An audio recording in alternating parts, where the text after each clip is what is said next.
Okay. Bonjour tout le monde, merci d'être là. Bonjour. Aujourd'hui, on va parler du meilleur positionnement pour une entreprise familiale. Avant de commencer, je vais vous raconter une histoire. En 1962, il y a un commerçant qui a eu l'idée d'associer les fournisseurs et les producteurs ensemble pour avoir une meilleure expérience et donner des produits qui sont le moins chers possible pour les clients. En 1967, ce commerçant a dû posséder 24 magasins. En 1970, il est passé à la nationalisation. En 1994, il était présent au Canada et au Mexique. En 1996, il est passé aux Chine. En 1999, il était au Royaume-Uni.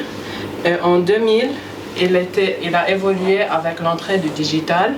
Et plus, il a pris sur sa charge la responsabilité de l'environnement. Ce commerçant-là était le fondateur du Walmart. Est-ce que vous connaissez Walmart? Yes. Oui. Alors c'était lui, c'est une entreprise familiale dont le fondateur était un commerçant dans un quartier.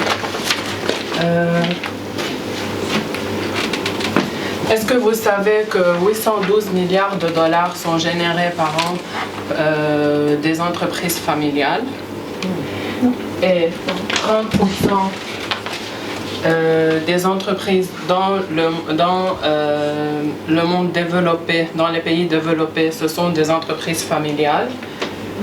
Et en France, 83% des entreprises sont des entreprises familiales. Ah ouais. On va passer maintenant aux avantages de l'entreprise familiale.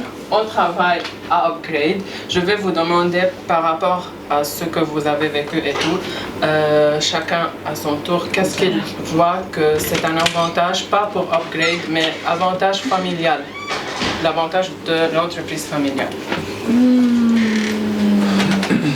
On connaît les associés entre guillemets, vu que c'est la famille. On connaît comment ils fonctionnent. Ok, si on élabore un peu plus avec Alexia, en fait, ce sont les valeurs et les objectifs de la famille qui sont reconnus au sein de l'entreprise. Clémence? Je pense que c'est peut-être plus simple. Mais c'est vrai quand t'es... Quand tu travailles avec les membres de ta même famille, ben ça rejoint un peu le même point que Alexia, mais là c'est plus au niveau du travail en lui-même. En fait, c'est la même chose que... Ok, on va voir s'il y a en fait des inconvénients dans la partie. Je vois pas d'autres avantages, dans le sens où tu connais les personnes, et voilà, je vois plus de inconvénients. Ok. Oui. Justement, oui, on se connaît plus rapidement, etc. Et on connaît directement ses associés. Et bon, après, ça peut être un désavantage également. À mon avis, tu parleras après. Oui. Et voilà. En fait, je rejoins ce qu'ils disent. En fait, c'est que la communication se fait est mieux, en réalité, meilleure dans les entreprises familiales. Pourquoi? Sur tous les points. Justement parce que je pense que les gens se connaissent peut-être plus et puis sont aussi peut-être plus aptes à être ouverts entre eux, les uns les autres en fait. Ok, pour élaborer un peu plus dans le point de Thibaut, c'est que il y a plus l'aspect humain et les personnes qui sont responsables de l'entreprise sont plus proches des employés, alors c'est comme s'ils t'accueillent dans leur famille, comme si tu viens à leur maison. Oui. On évolue tous ensemble. On évolue, on avance. Oui. Ok, c'est très important ce point-là parce qu'en fait, il était prouvé que la performance des entreprises familiales est beaucoup plus importante que la performance des autres entreprises. Parce qu'en fait, juste pour aller un peu plus loin, c'est que dans les entreprises familiales, les personnes qui choisissent les ressources humaines, choisit les candidats à l'épingle, comme il les épingle, il les choisit vraiment très correctement. Oui. C'est un soutien en fait d'avoir sa famille. Enfin, je pense que c'est plus simple de travailler avec une famille, enfin avec des gens que tu connais, et du coup le soutien, en fait il est là tout de suite, qu'il y ait des hauts, des bas. Enfin c'est le fait que, je sais pas trop comment expliquer en fait. L'esprit de la famille. Exactement, enfin l'esprit d'équipe au final tu l'as tout de suite, et tu as tout de suite l'esprit de famille, l'esprit de soutien, l'esprit de on est tous ensemble, donc on va aller tous loin ensemble. Oui. Mais ça revient un peu avec ce qu'ils ont dit, c'est vraiment le fait d'être soudé dès le début en fait. Oui, et je te rejoins à ce point-là parce qu'en fait, aussi il était prouvé que les entreprises familiales ne pensent pas à court terme, ils ne pensent pas seulement les moyens financiers qui vont se terminer dans ces 2 ans, mais ils pensent au rayonnement du futur. Oui. Et que dire de plus? Je pense que ouais, c'est un aspect groupe, on va dire, qui est un peu plus important que dans une entreprise plus lambda, on va dire, où il n'y a pas le côté familial, donc tu te sens tout de suite appartenir à un groupe qui est déjà bien marqué par l'aspect familial en fait. Ouais. Je dirais une convivialité, quelque chose de chaleureux. Oui, et ici on peut parler aussi c'était prouvé qu'il y a trop dans les entreprises familiales la valeur de la socio-émotionnelle, parce qu'ils mettent trop de leurs émotions dans ce qu'ils font, et comme j'ai déjà dit, ils ne pensent pas au court terme qui va se terminer maintenant, mais ils pensent trop à long terme, comment on peut évoluer dans le temps. Et un truc aussi que dans les entreprises familiales, ils font tout pour ne pas avoir l'échec. Et en plus ils pensent tout le temps à leur travail. Au petit déjeuner, ils pensent à leur travail. Au déjeuner, ils pensent à leur travail. Et même au dîner, même en dormant, ils pensent à ce qu'ils font, à ce qu'ils travaillent, parce que c'est leur vie, c'est leur maison, ça c'est devenu comme ça. Maintenant, pour rentrer plus dans le jeu, et parce que c'est vendredi et vous êtes un peu fatigués, on va se diviser en 2. Je pense que Clémence, Julien, Valérie et Alexia vont avoir cet objet-là. Salut. T'as juste failli faire mal à ta soeur, mais c'est pas grave. Et puis t'es en plus en plein devant la caméra. Hi. Voilà, le pied, la Quand on mesure les jambes, tout ça aussi. Ok, ce qu'on va faire maintenant, je vais vous donner 30 secondes. Juste, vous pouvez voir les objets qui sont parmi vos mains. Chaque personne de l'équipe, tout seul, va me dire quelque chose de... À quoi ça sert cet objet-là? Chacun doit donner une fonctionnalité différente de l'autre. Et on doit se concerter pour trouver des fonctionnalités différentes? Non. Non, chacun? Oui. Mais on ne peut pas répéter le truc Okay. d'une personne qui aime commencer. Bah nous. Non mais je commence dans le groupe. Ah oui, non mais nous on commence dans le groupe et dans la vie. Attends, vas-y. Je commence? Ouais. Bah ouais. Ok, à écrire. C'est ça qu'il faut faire. Stabiloté. C'est dire l'utilisation de l'objet. Oui. Stabiloté. Ok. À taper. Ok. Mâchouiller. Ok. Comment dire? Chacun sait. À mesurer. Ça explique tout. À fouetter.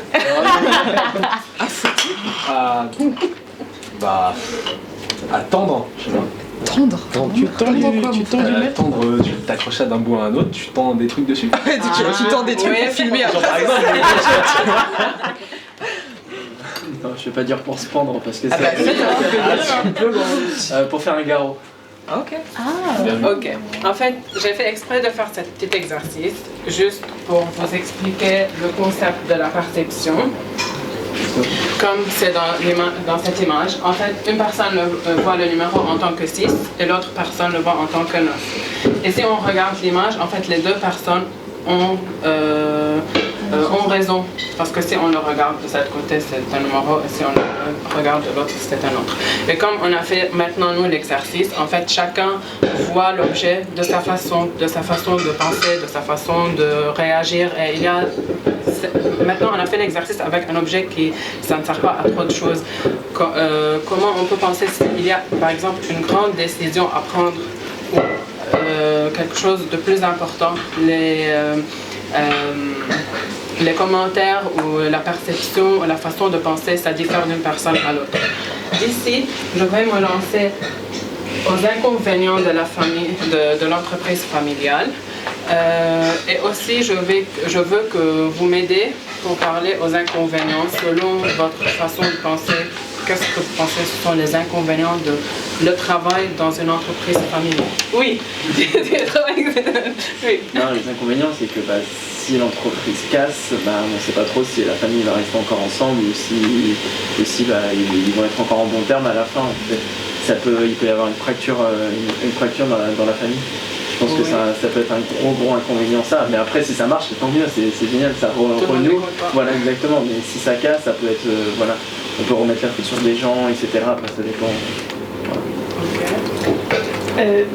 Le fait que ce soit la famille, les conflits peuvent être encore plus gros en fait. Une mésentente peut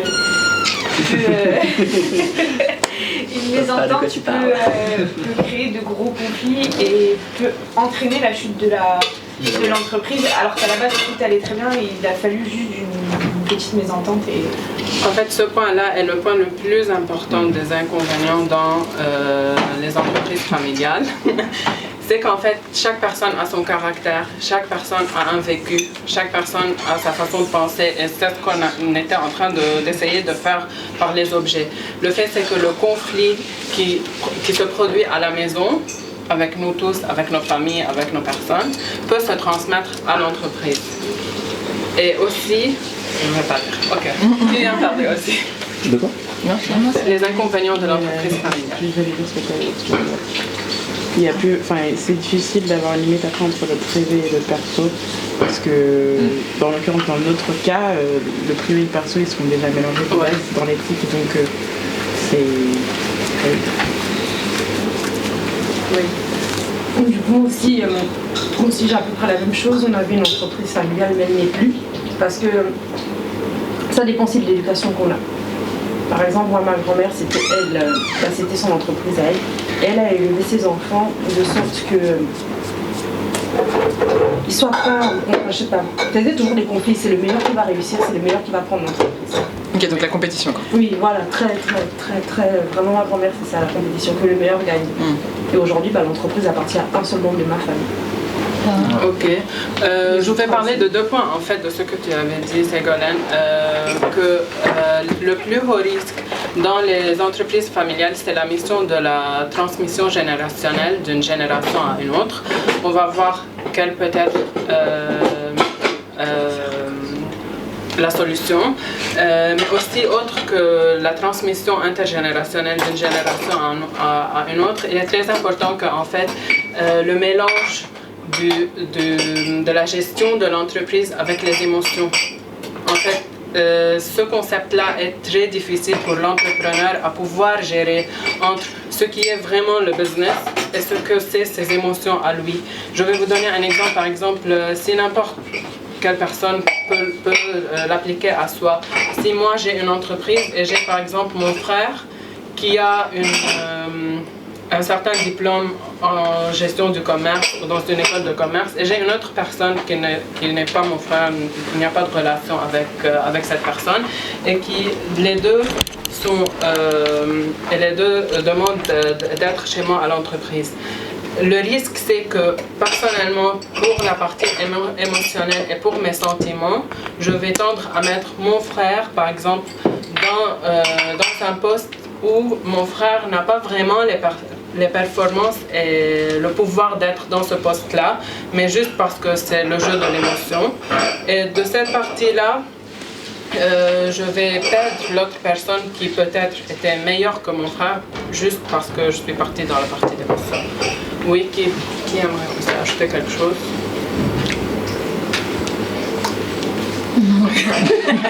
Okay.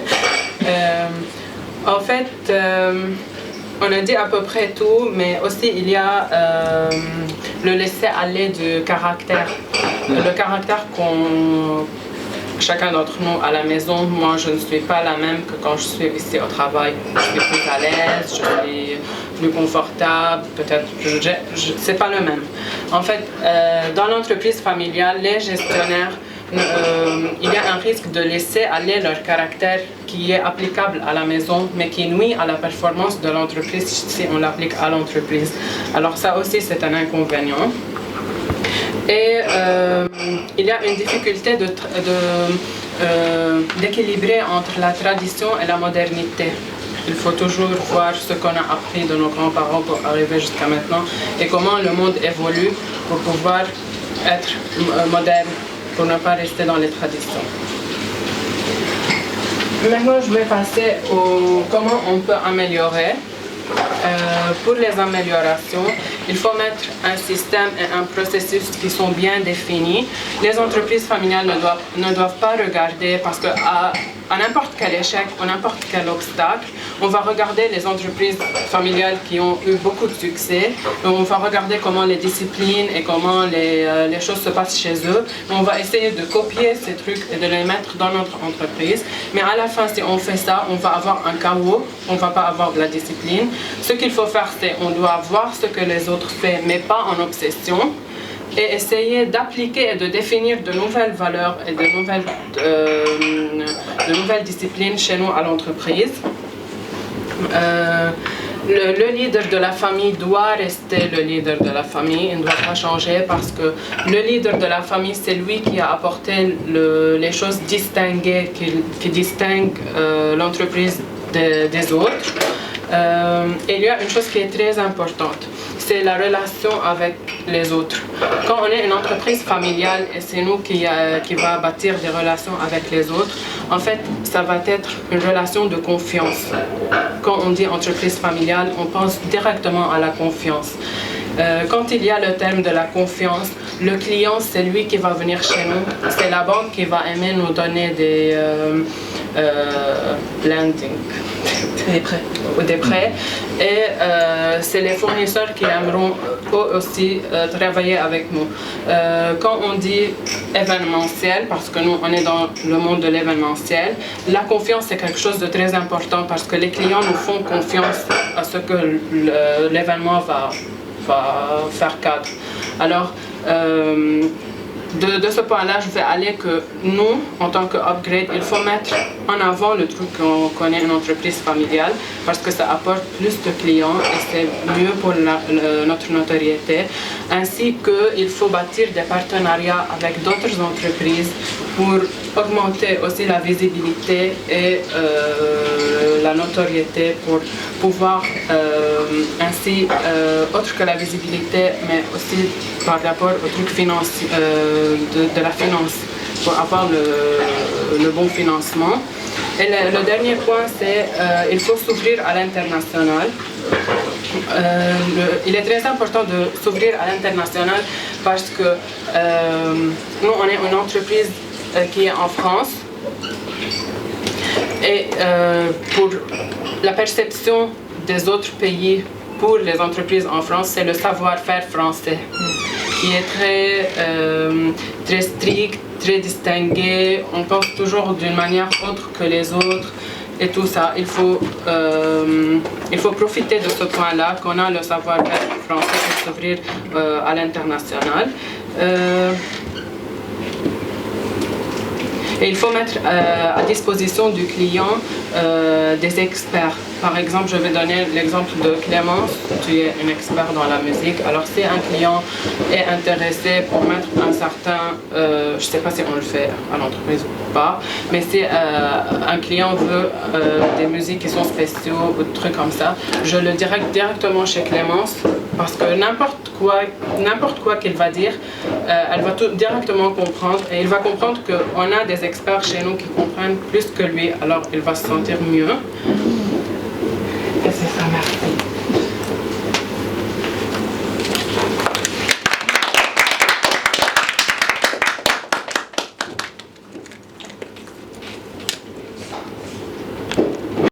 Beaucoup mieux qu'avant.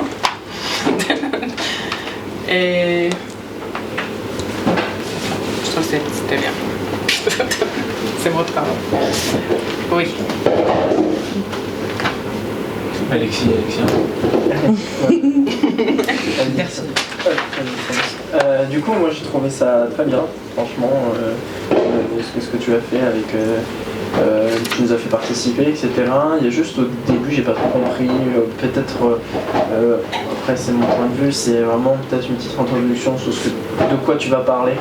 Merci que tu aies dit ça parce que, en fait, j'ai fait exprès de parler de Walmart parce que selon les étapes qu'ils ont vécues et selon tout, il n'y a pas une même personne qui a géré de 1962 jusqu'à 2000 et pour être intéressé dans le truc des environnements parce que c'était pas le cas en 1962 et c'était pas leur façon de penser.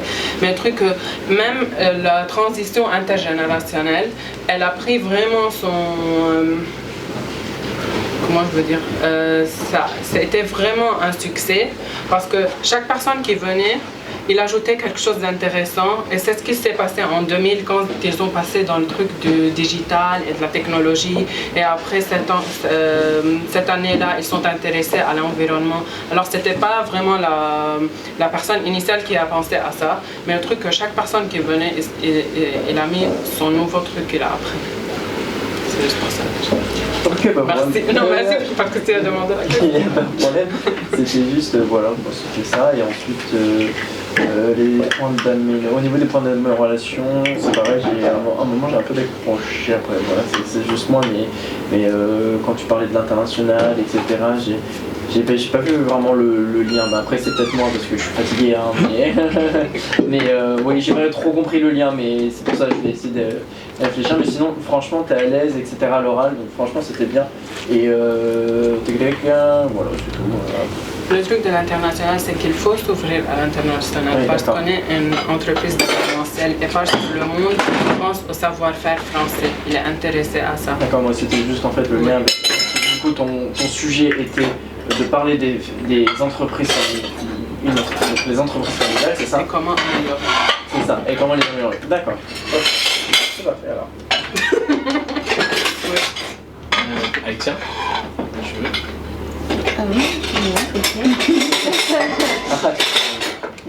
Alors, pour ma part, là j'ai un synonyme de bien. Apprécié. J'ai apprécié. J'ai apprécié ton oral. C'était pas ta présentation, c'était pas pour moi, c'était pas une présentation, c'était plus, on avait dit un cours, c'était interactif, tu nous faisais participer, on avait un jeu. Du coup j'ai accroché. Après c'est vrai qu'au début j'étais un peu perdue avec les dates, il y avait trop de chiffres pour moi, du coup mon cerveau est parti en malaspa. Et aussi la fin, ta conclusion, tu nous as laissé au bord de la rue. Il fallait peut-être une phrase pour conclure ou un truc comme ça. En fait moi j'ai trouvé ça plutôt clair, c'était bien présenté. C'est juste au début en fait, je pense qu'il y avait peut-être un peu trop d'infos, ou en tout cas trop d'infos qui sont venues trop vite d'un coup. Ok. Et puis non, pour moi c'était clair. Après oui c'est vrai, je suis d'accord avec Alexa, c'est vrai que peut-être une phrase de conclusion ou quelque chose pour conclure un truc global, tu vois. Pour rappeler un peu les différents points peut-être. Mais voilà. Ça, c'est bien. Vous avez bien un truc, vous avez retenu quoi? Ah Ouais. Bien vu. Bien vu. 82 ou 83% des business en France sont créés par les familles. Ça, je savais pas du tout. Plus de la moitié de ça. Ben là, largement. Moi j'ai retenu les différents points du coup, les avantages et inconvénients. Enfin, je trouvais que c'était très clair ça. Ouais, je pense qu'en fait c'est peut-être les améliorations, ou peut-être que j'ai perdu un peu ma concentration, mais voilà. Sinon c'était très clair pour moi. Alexis, est-ce que t'as un peu un truc Ah oui. Oui, non, mais justement, tes points d'amélioration, pareil, qu'il faut s'ouvrir à l'international, etc. Donc voilà. C'est vrai? C'était bien parce qu'on a participé, il y a eu un jeu, du coup l'interaction était là. Mais oui, il y avait trop d'informations du coup sur l'histoire de Walmart. Mais c'était clair, on comprenait bien que, comme tu as dit, à chaque nouveau membre de la famille qui rentrait, il y avait une évolution et ça se suit. Mais sinon, moi j'ai bien fait. Qu'est-ce que tu as retenu? Qu'est-ce que j'ai retenu? Bah aussi, les 83%. Ouais. Walmart, non mais je l'ai noté en plus. Et je savais pas que le Walmart c'était une entreprise familiale. Ok. Ouais, moi non plus. Moi non plus. Alors, moi je vais me répéter un peu par rapport à ce qu'ils ont dit. Enfin, c'était vraiment cool qu'on puisse participer, que tu attendes les réponses de tout le monde, que tu demandes à tout le monde, que tu nous reprennes un peu sur ce qu'on te dise et que tu t'argumentes limite ce qu'on disait, parce qu'au final ce qu'on disait ça avait complètement rapport avec ta presse.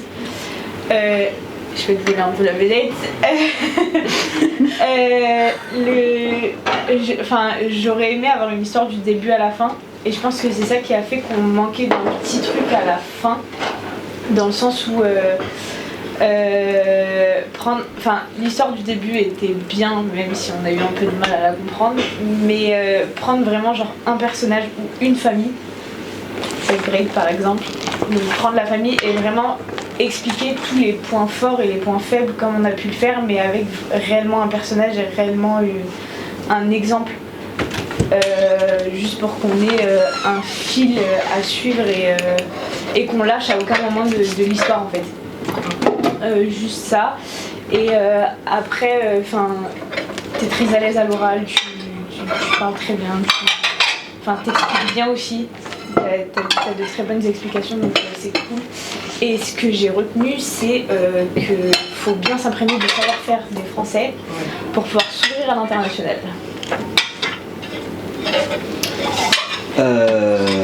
Donc moi, ce que j'ai bien aimé, ce qui m'a permis de m'intéresser réellement au sujet, c'est l'interaction que tu as créée entre nous et toi et ta presse.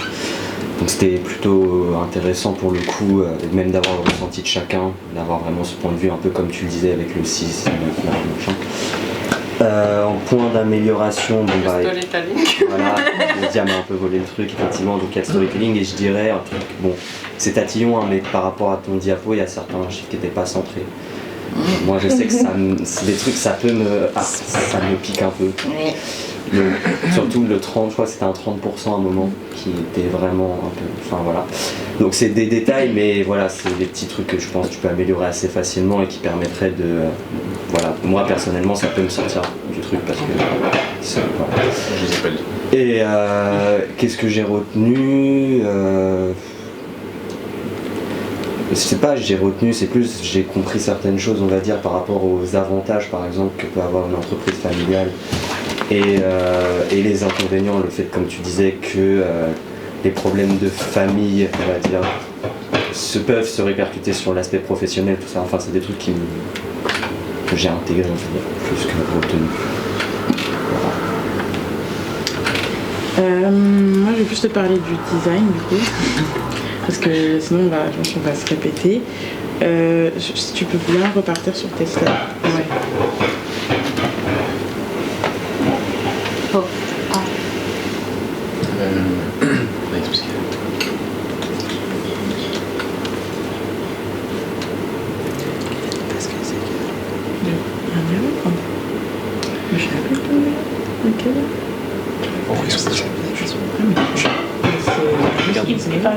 Ouais, tu parlais pas de ça, tu parlais des pourcentages toi. Ouais, 30%, voilà. Ouais, voilà. Tu peux revenir, désolé, tu peux revenir aussi. Ok, la première scène c'était cool, le livre, il était une fois, ça on comprend. Là, je crois qu'avant ça tu parlais de Walmart, avant les chiffres là que tu as mis. Ça, bah tu vois, les chiffres de Walmart, enfin les dates, tu as cité beaucoup de dates. Comme certains ont dit, ça les a perdus, donc n'hésite pas à les... Mais c'était juste parce que c'est pas important qu'ils savent les dates, mais parce que c'est... Ouais, je comprends, mais dans ce cas-là, il faut que tu trouves un moyen d'illustrer le truc, parce que tu donnes beaucoup d'informations à ce moment-là, et si on a juste le « il était une fois » qui reste, et tu nous dis des dates et tout, c'est un peu compliqué de se situer. Ouais. Donc même si c'est pour faire genre une mini... Une chronologie, tu mets des petits points, tu mets juste les dates que tu cites, au moins on voit ah ok c'est passé ça, et après tu vas passer d'après. Après il a dit c'est les chiffres. Tac. Ça c'était bien. Ça c'est l'image interdite. tout ce qui est genre petit bonhomme, sourire, les mains, la goutte d'eau, les bulles, tout ça. Je vais te montrer après de toute façon, parce qu'on n'a pas le temps de faire ça, mais... Ah, c'est pour ça que tu voulais la voir? Ouais. Ah, donc ouais, ça, image interdite. Je vais passer. Celle-là, ça va parce que ça exprime ton point, donc make sense. Alors, le rouge, c'est une couleur qui est un peu à éviter sur les présentations, parce que c'est considéré comme une couleur agressive. Donc je te donnerai aussi, il y a des chartes, enfin, il y a des couleurs qui te font ressentir certaines émotions. Et le rouge, en l'occurrence, c'est un peu trop agressif. Donc on évite d'en mettre, même si je vois le signe interdit, mais il faudrait que tu penses à d'autres moyens moins logiques d'exprimer ce que tu veux dire. Donc les gens regardent la photo et disent « Ah, j'aurais pas pensé à mettre cette photo-là », tu vois. Donc on va regarder ensemble après, mais ouais, le rouge à éviter. Le jaune, ça passe. Tu l'as ramené après. Ça, on peut considérer comme une image interdite ou pas? ça, je sais pas ce que c'est. C'est une C'est une ampoule. ampoule avec un point d'interrogation. Ah ouais, c'est L'ampoule, tu la règle. Genre, l'ampoule, elle est partout. Le truc de l'idée, si tu as un CD avec idée, mais pas d'ampoule. Il y a plein d'autres moyens que tu veux dire. Et là, c'était bien, parce que l'image, elle est un peu compressée, je pense. Oui. Et il y a une différence de police entre les deux. Donc, à voir quand tu peux accorder que tu es... en fait, il faut que tu aies aussi une espèce de charte graphique pour toute ta présentation, donc la même police et quelques couleurs que tu as déjà sélectionnées, qui reviennent à chaque fois. Et après, quand tu ajoutes des images, mieux c'est de faire en sorte qu'elles se glissent dans ta charte pour que ça fasse un truc harmonieux du début à la fin. Mais de toute façon, on va s'en détacher, je vais te montrer les points. Après, moi j'ai grave fait que tu nous avais fait un exercice. Je crois que c'est la première fois qu'on fait une phase où on interagit en mode on se met par team et tout, donc ça c'est vraiment cool. Et... Ah oui, t'as redit je vais vous raconter une histoire. Enfin, au début. Oui. Mais commence directement ton histoire en fait. Ne nous préviens pas que tu nous en racontes une parce que c'est toi qui donne le ton à ta présentation. Donc si tu fermes ta phrase de façon à ce qu'on comprenne que tu racontes une histoire, t'as pas besoin de le dire juste avant parce que du coup on s'attend à ce que tu nous racontes une histoire et comme après je vais dire on attend la fin et il n'y avait pas de fin du coup. Sinon par rapport à la semaine, l'autre présentation, t'as donné beaucoup plus d'infos. Je crois que t'as retenu le truc des chiffres, t'as donné plein de chiffres. On a appris pas mal de choses sur Walmart, les avantages et les inconvénients. Et juste n'hésite pas à mettre plus de slides pour tes idées parce que là par exemple les inconvénients et les avantages, t'es resté longtemps dessus, pourtant t'en as cité. Et même si tu fais une image, elle est coupée en 4, t'as des images fortes qui décrivent tes 4 avantages, tes 4 inconvénients, mais au moins c'est un truc qui illustre et tu parles pas avec une image qui est fixe parce que tu peux, du coup là c'est à ce moment-là que tu peux perdre des gens. Et sinon good job. Merci Ryan pour cette nouvelle presse, c'était beaucoup mieux, c'était beaucoup plus interactif. Sache que le jeu, avec le sucre, ça marche toujours, quels que soient les âges. Donc n'hésite pas à refaire ça, parce que du coup on s'est pris au jeu et direct on est en mode compétence qui va gagner alors que c'était pas le point. Donc tout a été dit. Moi le seul truc sur lequel j'aimerais revenir, c'est sur le fait que je ne sais toujours pas ce qu'on doit faire finalement, de manière très très très concrète. Reprends ta presse par rapport au SEO, tu nous as dit voilà, il faut faire ci, réviser ça, faites ci, non. Et là, même si j'ai compris le plan général et à quel point c'était important de cultiver le savoir-faire français, d'appuyer sur le fait qu'on est une famille, qu'il y a de la confiance, de jouer sur l'expertise de chacune, très bien, mais t'es pas allé jusqu'au bout. Donc du coup ça veut dire que sur les pages de trucs, il faut faire ça. Truc nanana. Dans le podcast, quand vous faites ça, il faut dire ça. Tu vois ? Et c'est là après on a un plan d'action et on se dit ok ben voilà, cette semaine Ryan tu vas travailler sur ça. Donc on est mieux, mais j'ai besoin de plus d'action. Et hyper important le design, comme l'a dit Clémence. Mais des images qui nous font rire, qui nous percutent, qui nous choquent, qui nous rappellent des souvenirs. Je sais pas, tu peux trouver des trucs qui vont... On va se dire mais pourquoi elle a mis ça ? Bah oui, ben voilà, là c'est interdit, c'est comme mettre la main dans le tissage d'une fille. Enfin je sais pas, tu t'inventes des trucs en fait. Et on se dit, bah mais sérieux, qu'est-ce que ça veut dire ? Mais là au moins on a compris. Plein d'exemples. Tu vois ? Il faut pas hésiter en fait. Hein ? T'as dit quoi ? Mais en fait, mais honnêtement, je pense que si j'avais fait une phrase et que je devais dire c'était interdit, j'aurais dit bah voilà, c'est interdit comme quand tu ne passes pas les mains dans les cheveux d'une noire. Très rarement, en tout cas quand elle a c'est interdit, t'as pas le droit de faire ça parce que tu sais jamais ce que tu peux trouver en dessous. Donc tu vois, j'aurais mis ça en mode rigolo, mais ça dépend du public parce que bon, Si par exemple j'ai 90% de blanc dans l'assistance, je vais pas m'amuser à faire ce genre de blague là. Par contre, si on est entre nanas et que les gens sont dans le même délire, on peut rigoler là direct, je sais que ce point là, ils vont pas l'oublier. Voilà. Merci beaucoup. Est-ce que tu as besoin de tes notes quand tu fais ta presse? Oui. Parce qu'on a l'impression que tu ne regardes pas que juste un cahier dans la main. Si, parce que en fait, pour être à l'aise, j'écris ce que je dois dire, les points. Et je mets en fluo des mots pour quand je regarde, je me rappelle directement de l'idée. Tu fais sur quoi ta présentation? Sur PowerPoint? Oui. Ok, je pense qu'il faudrait peut-être que tu passes à un autre logiciel. Oui. Parce que par exemple Google Slides, tu peux mettre des commentaires et ça s'afficherait sur ton ordinateur. Donc ton ordinateur tu mettrais du coup pas derrière parce que aussi tu vas souvent passer ta slide. Tu branches le truc pour passer, tu as ton ordinateur, toi tu as les commentaires en face de toi, nous on a l'écran et si tu as besoin d'un moment pour regarder, tu regardes, mais en vrai tu connais le sujet dont tu parles, donc je suis pas sûre que tu aies besoin de tes cahiers. Sur PPT aussi, t'as les Ouais, commentaires. mais sur Google Slide, tu peux caster en fait, t'as pas besoin de câble. Voilà, la team.